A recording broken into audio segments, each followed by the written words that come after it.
I'm going to put something up on the screen, or Dan is going to put something up on the screen. And can anybody tell me what this is? It's a bit faint. Thank you, Susanna. Can anybody tell me what this is? Mark's got an idea, but you already know because you've seen. Did you not see? It is. It's a fragment of what we call the Dead Sea Scrolls. The Dead Sea Scrolls, some of you might know about, they were an incredibly important archaeological find. They were discovered over a period of 10 years, between 1946 and 1956, and they are 15,000 fragments. And they were found to the east of Jerusalem and to the southeast of Jerusalem in the area of the Dead Sea, where it's very dry desert. And some of these scrolls that they found were scrolls of books of the Old Testament.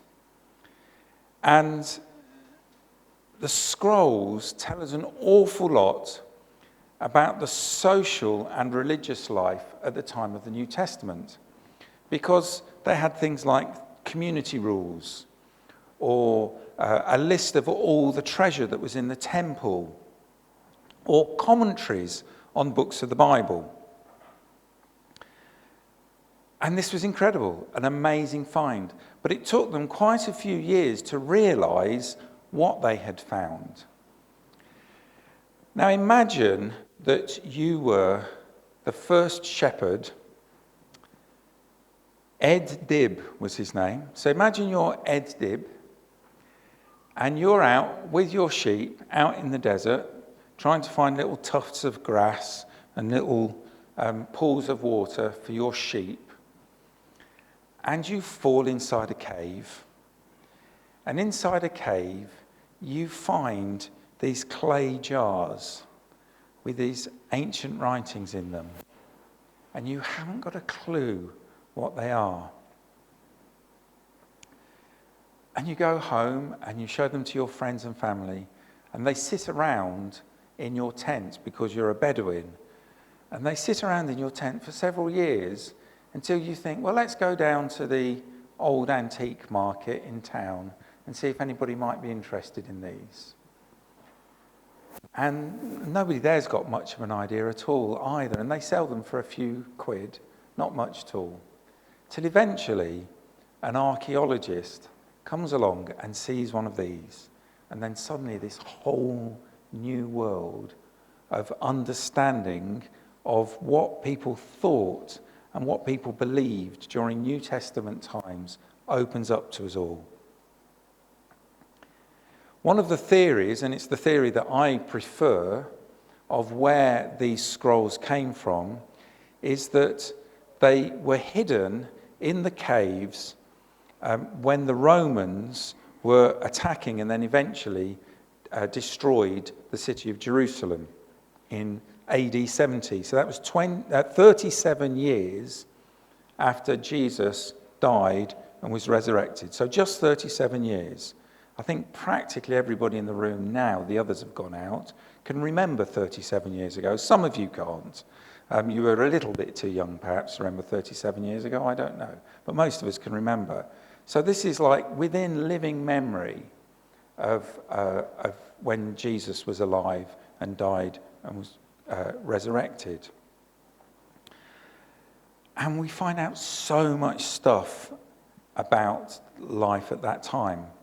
And so the Romans were invading, and people who had libraries, and the library in the temple as well, they would have been afraid that the Romans would destroy these really precious texts at the same time. And there's a series of rivulets and streams that run down into the Dead Sea. And they were like hidden valleys with all these hidden caves, and people would have gone down and hidden them in there. And that's one of the theories of where these scrolls came from. Some people think it was a community of people who lived in the Dead Sea area, but the more and more and more scrolls that were discovered and distant from just the first few caves, the more that the archaeologists began to think, this is something much bigger than just one group of people near the Dead Sea. So now you might be asking yourself, what's that got to do with the Bible reading we had? Because sermons are supposed to have something to do with the Bible reading. So I will explain. This fragment is called 11Q13 or 11Q Melchizedek. And the reason it's called 11Q Melchizedek is because this fragment talks about this guy called Melchizedek that the person who wrote the letter to the Hebrews mentions. And we heard in the reading that Christ, and we know that Christ means Messiah, so the Messiah was appointed to be a priest forever in the order of Melchizedek. And for a very long time, it really wasn't very clear to us what that meant, because there isn't much in the Old Testament about Melchizedek. There's a little bit. First of all, he appears in Genesis when he is the priest in Salem. And Salem was the name they used to give to Jerusalem before it was called Jerusalem.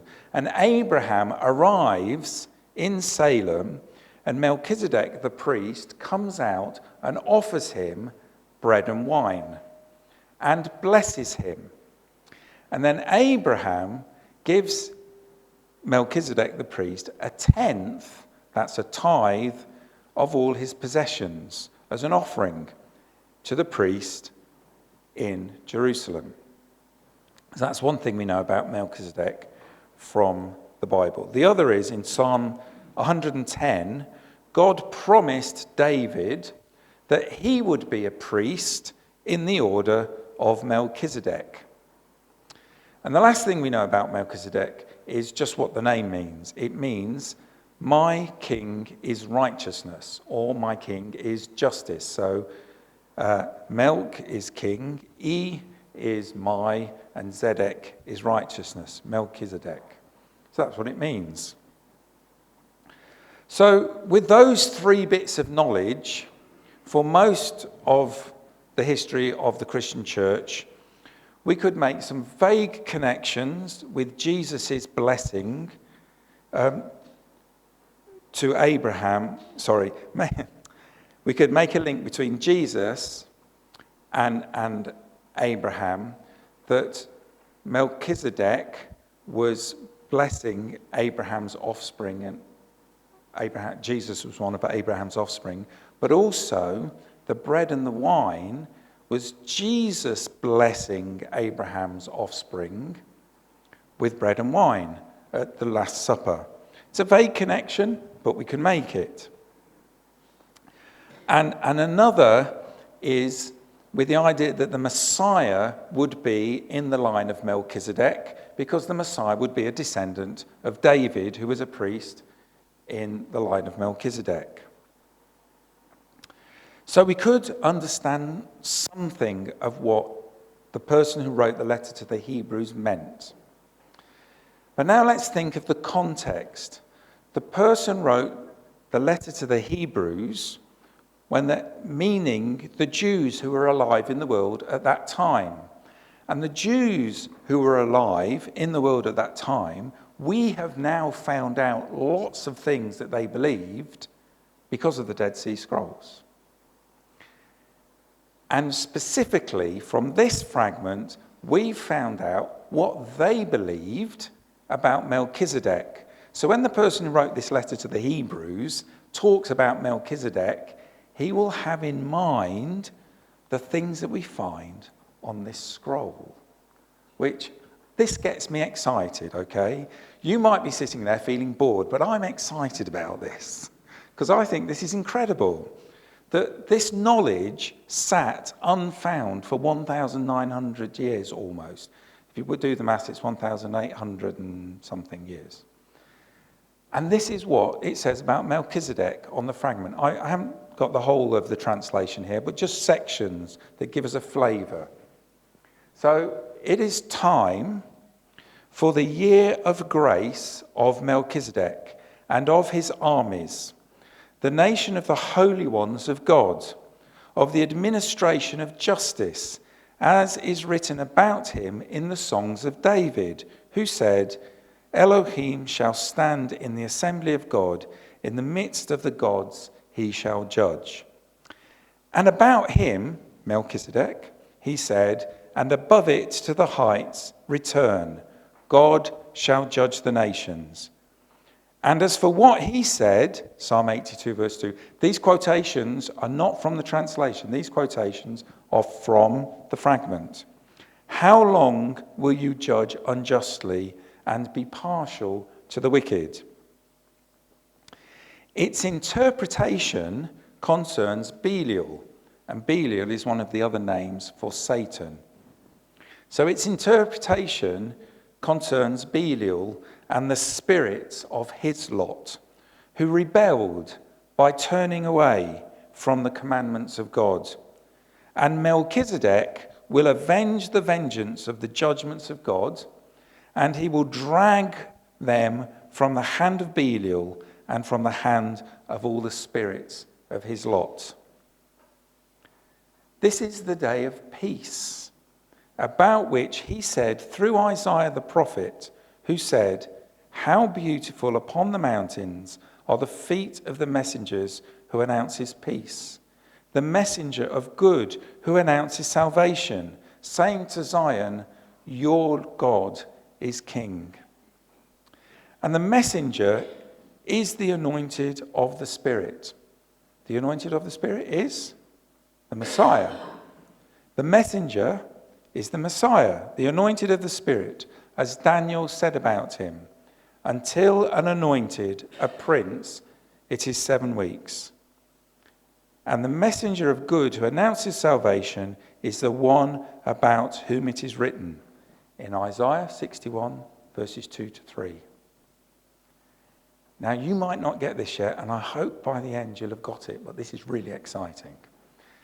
There's stuff in there that's really familiar, that the New Testament uses about Jesus, that Jesus himself uses about himself, such as Isaiah 61. That's how he starts his whole ministry, by saying that he was fulfilling the prophecy of Isaiah 61.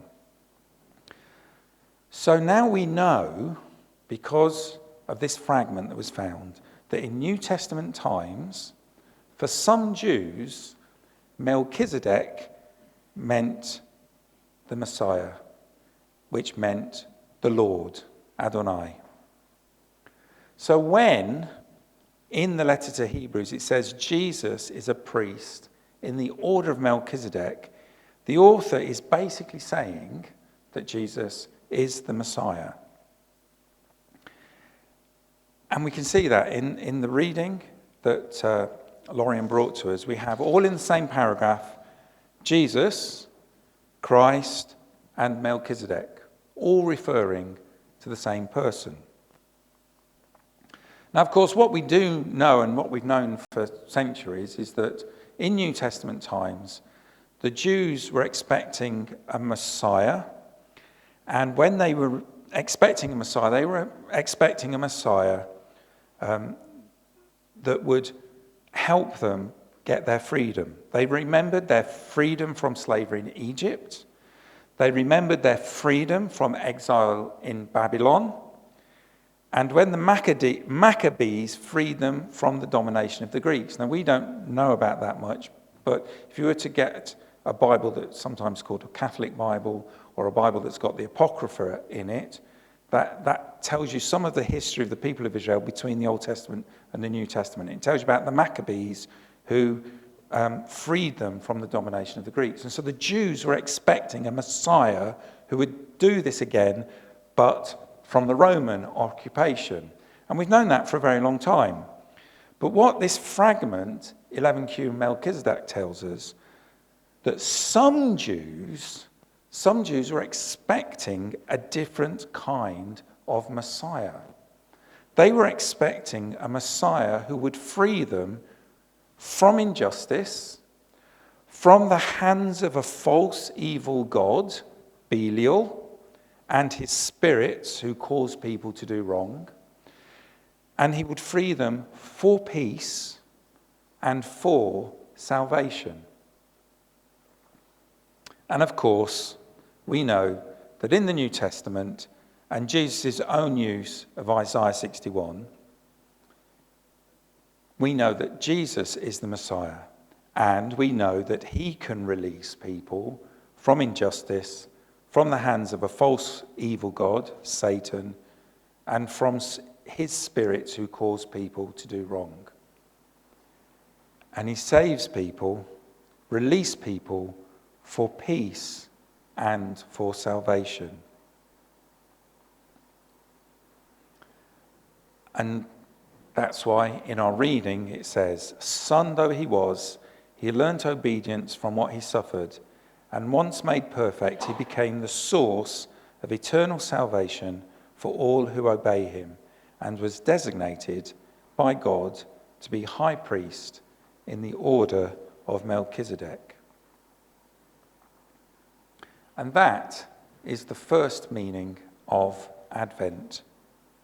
This Messiah has come into the world, as the angels proclaimed in Luke chapter 2. "Do not be afraid. I bring you good news that will cause great joy for all the people. Today in the town of David, a Saviour has been born to you. He is the Messiah, the Lord. And this will be a sign to you. You will find a baby wrapped in cloths and lying in a manger."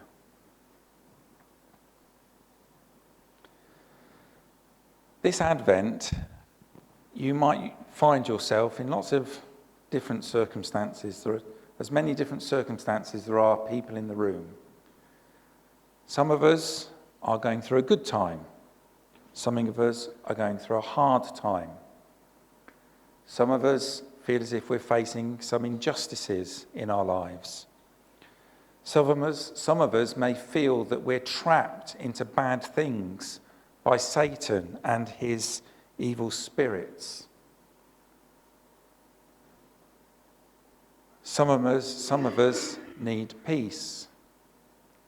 Some of us need to meet the Lord for the first time, for him to bring new life to us through his salvation. This Advent, whatever our circumstances in life are, don't forget that Jesus, the Messiah, has come to give you freedom. Freedom from injustice, freedom from the hands of a false god, Satan, and his spirits who cause us to do wrong. He's come to give us freedom for peace and for salvation. Whichever of these freedoms you need, look to him, live for him, and he will free you, because he is our priest forever in the order of Melchizedek, our righteous king. Amen.